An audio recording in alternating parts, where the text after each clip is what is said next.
Politique première avec vous, Christophe Jacubizine, évidemment, un hippodrome à Marcq-en-Barœul, près de Lille, pour un combat de catch. C'est celui auquel se sont livrés hier François Fillon et Jean-François Copé, les deux rivaux donc pour la présidence de l'UMP. Ils sont là. Oui, à la journée parlementaire de l'UMP, la tension est montée de 3 crans. Hier, je vous disais que Jean-François Copé avait réussi un coup de maître, celui de se remettre en selle dans la compétition interne de l'UMP avec cette formule choc sur le racisme anti-blanc. On en parlait hier, c'est une formule qui résume son programme, celui d'une droite décomplexée qui n'hésite pas à brosser ses électeurs dans le sens du poil. Rien de tel pour mettre mal à l'aise François Fillon, qui n'aime pas mettre les points sur les i, qui préfère un discours modéré et responsable, vous le savez, un François Fillon qui pensait décrocher la présidence du parti dans un fauteuil et qui doit faire face à un Jean-François Copé bien décidé à convaincre les lecteurs UMP d'une chose, que François Fillon, c'est de l'eau tiède. Alors vous nous parliez d'un combat de catch, on va commencer par le match d'hier. Alors ça commence toujours dans les vestiaires par une déstabilisation psychologique de l'adversaire. Côté Copé,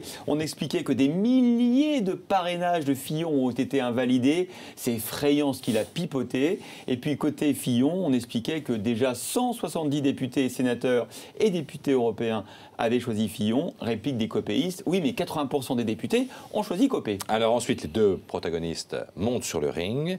Ils se mettent à table en fait. Oui, c'est ça, ça commence par une poignée de main pour les déjeuners, sourire forcé de rigueur.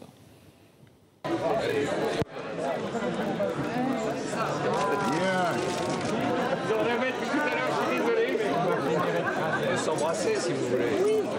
Oui. Je les tente pas. Oui, on peut s'embrasser si vous voulez. Ne les tentez pas, répond Copé.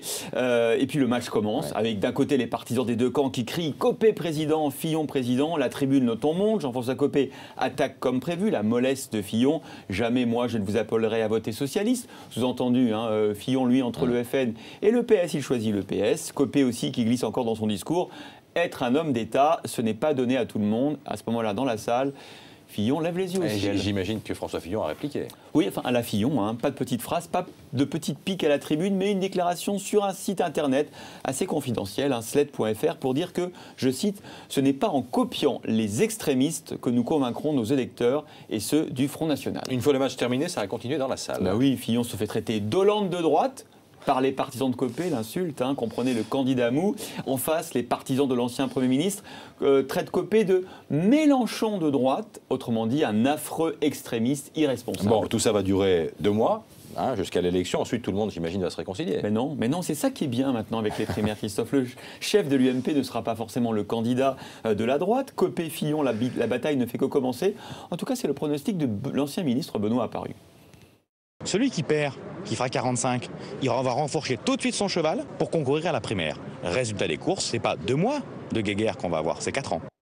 Voilà, 4 ans de guéguerre et sans compter l'éventuel retour de Nicolas Sarkozy. C'était Christophe Jacubizine.